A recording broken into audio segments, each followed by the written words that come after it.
ആപ്കി അദാലത്തിൽ film star Firoz ഖാന്റെ മേലുള്ള കുറ്റാരോപണം ഇദ്ദേഹം ആവശ്യത്തിൽ കൂടുതൽ ബോൾഡായ സിനിമകൾ എടുക്കുന്നു എന്നുള്ളതാണ്. ഇതെങ്ങനെയാണ് പറയേണ്ടത്? താങ്കൾ ബോൾഡായിട്ടുള്ള സിനിമകൾ എടുക്കുന്നുണ്ടോ അതോ ഹീറോയിൻസിനെ ആവശ്യമില്ലാതെ എക്സ്പോസ് ചെയ്യുന്നുണ്ടോ? എനിക്കൊരു കവിത ഓർമ്മ വരുന്നുണ്ട് രജിത് സാർ. अच्छी सूरत भी क्या बुरी शय है जिसने डाली बुरी नजर डाली. ഇത് ഗാലിബ് സാറിന്റെ കവിതയാണ്.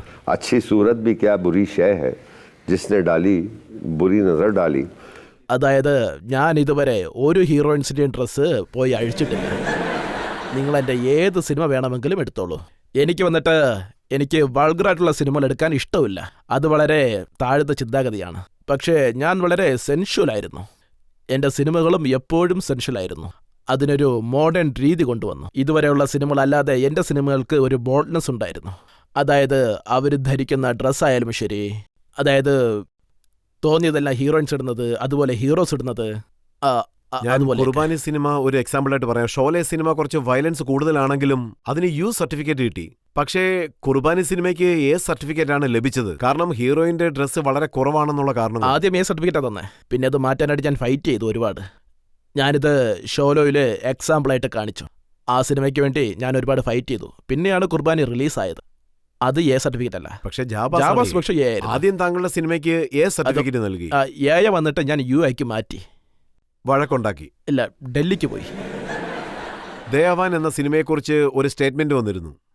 ആ സിനിമയിൽ മാധുരി ദീക്ഷിത്തും വിനോദ് ഖന്നയും 1 മിനിറ്റ് കിസ് ചെയ്യുന്ന ഒരു സീനുണ്ടായിരുന്നു. അതെ. അപ്പോൾ നോക്കുകയാണെങ്കിൽ അവിടെ ഒരു സെൻസർ ലേഡി ഉണ്ടായിരുന്നു. കാര്യം എന്താന്ന് വെച്ചാൽ ആ സെൻസർ ലേഡിയാണ് അവിടെ ചീഫായിട്ടുണ്ടായിരുന്നത്.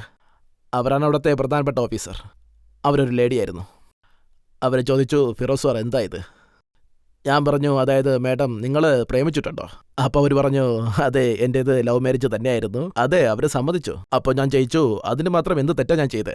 ആ സിനിമയിൽ ഒരു ആദ്യരാത്രി സംഭവിക്കുന്നുണ്ട്. ഒരു കപ്പിൾ അവിടെ ഉണ്ട്. ആ സിനിമയിലൊരു സീനിൽ ഒരു ഗാനവും പോകുന്നുണ്ട്. ഇന്ന് വീണ്ടും എനിക്ക് പ്രേമം വന്നു, അത് അളവിലധികമായിട്ട് വന്നു എന്ന്. അതാണ് നമ്മുടെ സിനിമയിലെ ഏറ്റവും ലോങ്ങസ്റ്റ് കിസ്. ഏകദേശം ഒരു 1.5 മിനിറ്റ് ഉണ്ടാകും. ഞാൻ അവരോട് പറഞ്ഞു, നിങ്ങൾ മൊത്തവും കട്ട് ചെയ്യാൻ തുടങ്ങി കട്ട് ചെയ്തേക്ക്, പക്ഷേ ഇടയ്ക്ക് വെച്ച് കട്ട് ചെയ്യരുത്. ഞാൻ ഒരുപാട് സംസാരിച്ചു നോക്കി, പക്ഷേ അവർ ഡിഗ്നിഫൈഡ് ആയിരുന്നു. യെസ്, നിങ്ങൾ പറഞ്ഞത് ശരി തന്നെയാണ്. മെമ്പേഴ്സും അപ്പോൾ വന്നു. ആ സിനിമയിൽ എവിടെയാണ് വൾഗാരിറ്റി ഉണ്ടെന്ന് നിങ്ങൾ പറയും. ഒരു പുരുഷൻ അവൻ്റെ ആദ്യ രാത്രിയിലാണ് ഉള്ളത്, ഭാര്യയുടെ കൂടെ ബെഡിലാണുള്ളത്. ഇത് അവരുടെ സീനാണ്. ഇതിലെന്താ തെറ്റുള്ളത്? എനിക്കിതിൽ യാതൊരു തെറ്റ് കാണുന്നില്ല. ഒരു കിസ്സിംഗ് സീൻ വെച്ചിട്ട് അതിലൊരു തെറ്റില്ലെന്ന് പറഞ്ഞങ്ങനെ ഹിസ്റ്ററിയിൽ തന്നെ വളരെ ലോങ് ആയിട്ടുള്ള കിസ്സിംഗ് സീൻ ഇതാണ്. ഇത് തെറ്റല്ലെന്ന് താങ്കൾ പറഞ്ഞു. ഐ മീൻ റീ സാർ, ഞാനിപ്പോൾ എന്താ പറയേണ്ടത്? ആക്ച്വലി നോക്കുകയാണെങ്കിൽ 24 മണിക്കൂറും കിസ് ചെയ്യുന്നുണ്ട്. പക്ഷേ അതിനുശേഷം മാധുരി ദീക്ഷിത്തിനോട് ഇതിനെക്കുറിച്ച് ചോദിച്ചപ്പോൾ അന്ന് എന്താ സംഭവിച്ചതെന്ന് ഒന്നും അറിയില്ലെന്നാണ് അവർ പറഞ്ഞത്. അതായത് എനിക്ക് മാധുരി ദീക്ഷിത്തിൻ്റെ അടുത്ത് ഒരുപാട് ബഹുമാനമുണ്ട്. എൻ്റെ ആ കാലത്ത് അവർ മികച്ചൊരു ആക്ട്രസ് ആയിരുന്നു. ഇത് ഞാൻ അവരോട് ചോദിച്ചപ്പോൾ വളരെ ആശ്ചര്യമായിട്ടുണ്ടായിരുന്നു, വളരെ വിഷമിച്ചിട്ടുണ്ടായിരുന്നു. കാരണം ഞാനൊരു ഗണ്ണ് വച്ചിട്ട് നിങ്ങളിത് ചെയ്തേ പറ്റൂ എന്നല്ല ഞാൻ പറഞ്ഞത്. അതായത് ഷൂട്ടിംഗ് സമയത്ത് അവരുടെ അമ്മ എപ്പോഴും കൂടെ തന്നെ ഉണ്ടായിരുന്നു. ഞാനൊന്ന് പറഞ്ഞു, മാധുരി നിങ്ങൾ നിങ്ങളുടെ അമ്മയോട് പറയേ ആ സീനിൽ വെറും 3 പേഴ്സൺസ് മാത്രമേ ഉണ്ടായിരുന്നുള്ളൂ. ഞാൻ ക്യാമറ ഓപ്പറേറ്റ് ചെയ്തു. എൻ്റെ Kamal boss one of the most നല്ലൊരു ലൈറ്റിംഗ് മാനായിരുന്നു. അയാൾ വിമിൾറോയുടെ കാലത്തുള്ള ക്യാമറമാനായിരുന്നു. ആ സമയത്തും അദ്ദേഹത്തിനൊരു 70 വയസ്സുണ്ടാവും, എന്നാലും നല്ല ഫിറ്റായിരുന്നു. ആ സമയത്ത് അപ്പോൾ ഞങ്ങൾ 3 പേര് അവിടെ ഉണ്ടായിരുന്നു. അവിടെ ഒരു സെറ്റ് നിർമ്മിച്ചിട്ടുണ്ടായിരുന്നു, ഒരു സ്ലമ്മിൽ, നമ്മുടെ ദയാവൻ സെറ്റ്. ഞാനാണ് ക്യാമറ ഓപ്പറേറ്റ് ചെയ്തത്. ഓപ്പറേറ്ററിനോട് ഓപ്പറേറ്റ് ചെയ്യേണ്ടെന്നാണ് പറഞ്ഞത്. ഞാൻ പറഞ്ഞതും അവരുടെ അമ്മയോട് പോകാനായിട്ട് പറഞ്ഞു. അമ്മ പോയത് വളരെയധികം നന്നായി, അല്ലെങ്കിൽ ഒരു അൺകംഫർട്ടബിളായിട്ട് അവർക്ക് ഫീലായേനെ. പക്ഷേ മാധുരി അങ്ങനെ പറഞ്ഞത് എനിക്ക് ഒരുപാട് ഫീലായി. അവർക്കൊന്നും അറിയത്തില്ല എന്ന് പറഞ്ഞു. അവരെന്താ വല്ല ലഹരിയിലുമായിരുന്നോ? എനിക്കതറിയില്ല. എനിക്ക് വളരെ ആശ്ചര്യം തോന്നി. പക്ഷേ അത് ശരിക്കും അതിശയം. എനിക്ക് അവരോട് നല്ല ബഹുമാനമുണ്ട്. അത് പറഞ്ഞ പറ്റൂ, എനിക്ക് അവരോട് നല്ല ബഹുമാനം. പക്ഷേ എപ്പോഴൊക്കെ താങ്കൾ സിനിമ എടുത്താലും, അത് കുർബാനി ആണെങ്കിലും ധർമാത്മ ആണെങ്കിലും ജാബാസ് ആണെങ്കിലും, ഓരോ പ്രാവശ്യവും താങ്കൾ സെൻസറിൽ വഴക്കുണ്ടാക്കാറുണ്ട്. അതെ, അങ്ങനെ വഴക്കുകളൊക്കെ ഉണ്ടായിട്ടുണ്ട്. ഗുഫ്തകയിലും ആർഗ്യുമെന്റ്സ് ഒക്കെ നടന്നിട്ടുണ്ട്. ധർമാത്മയുടെ ടൈമിൽ വന്നിട്ട് ആ സിനിമയ്ക്ക് എ സർട്ടിഫിക്കറ്റ് തന്നു. 48 പ്രാവശ്യം കട്ടും ചെയ്തു ആ സിനിമ. ധർമാത്മയുടെ ഷോയിൽ ആ 2 ഒരുമിച്ചാണ് വന്നത്. അതുകൊണ്ട് ഞാൻ ഡൽഹിക്ക് വന്നു.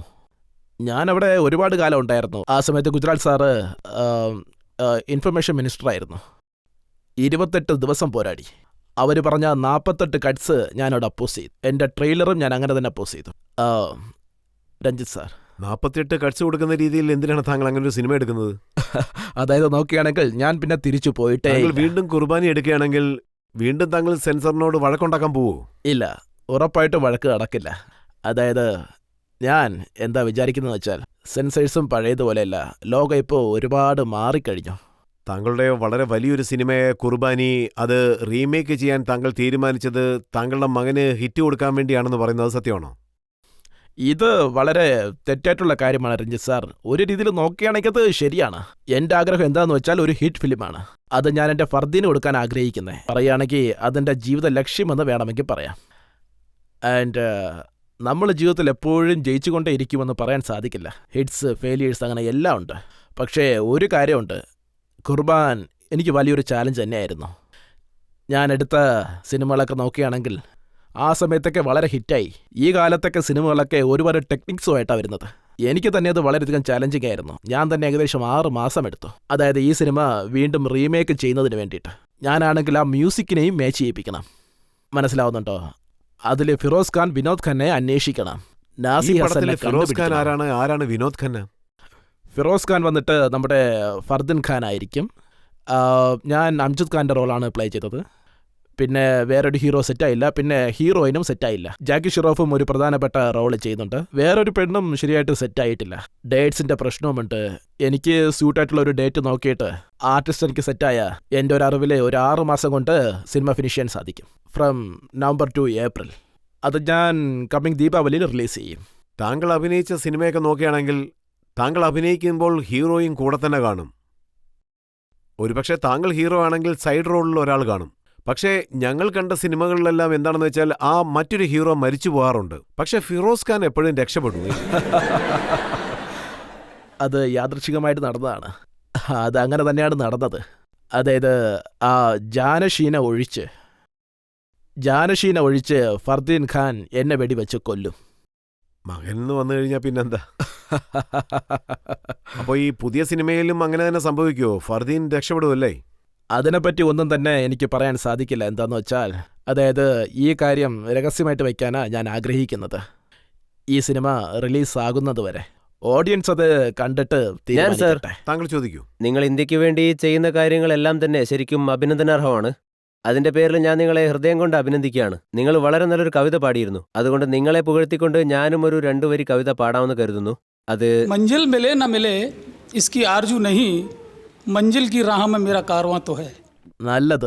നിങ്ങൾ ഇനിയും ഒരുപാട് നേട്ടങ്ങൾ സ്വന്തമാക്കണം. ഞങ്ങളുടെ ആശംസകൾ സാർ. സാർ, ഇതിനു മുൻപ് താങ്കൾ കുർബാനി സിനിമ എടുത്തപ്പോൾ ഞാൻ അറിഞ്ഞത് ഒരു പുതിയ മെർസഡീസ് ബെൻസ് ആണ് താങ്കൾ തകർത്ത് കളഞ്ഞത്. സത്യം തന്നെയാണ്. ഇപ്പൊ രണ്ടാമതായിട്ട് എടുക്കാൻ പോകുന്ന കുർബാനിയിൽ ഏതാണ് തകർക്കാൻ പോകുന്നത്? ഫെറാരി. അതും മൊത്തം തകർത്ത് കളയോ അല്ലേ? അതെ, ഉറപ്പായിട്ടും 10 മടങ്ങ് കോസ്റ്റ്ലി ആയിട്ടുള്ള കാറ്. मंजिल मंजिल से पूछती है कि कहाँ है मंजिल. हर एक मंजिल पर पहुंचकर सोचता हूँ कि शायद यही है मंजिल.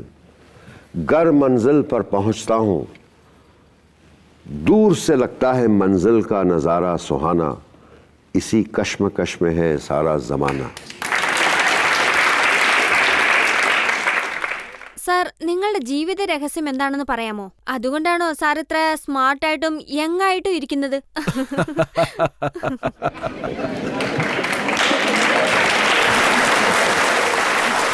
ഇതിലിപ്പോ രഹസ്യം പറയാനായിട്ട് ഒന്നും തന്നെ ഇല്ല. മനസ്സ് ശുദ്ധമാണ്, സത്യസന്ധമായിട്ട് ജീവിക്കുന്നു. മനസ്സ് ശുദ്ധമായും സത്യസന്ധമായും ജീവിച്ചാൽ മാത്രം മതി.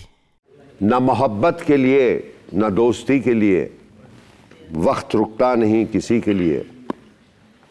अपने दिल को न दुख दे यूं ही इस ज़माने की बेरुखी के लिए. वक्त के साथ साथ चलता रहे यही बेहतर है आदमी के लिए.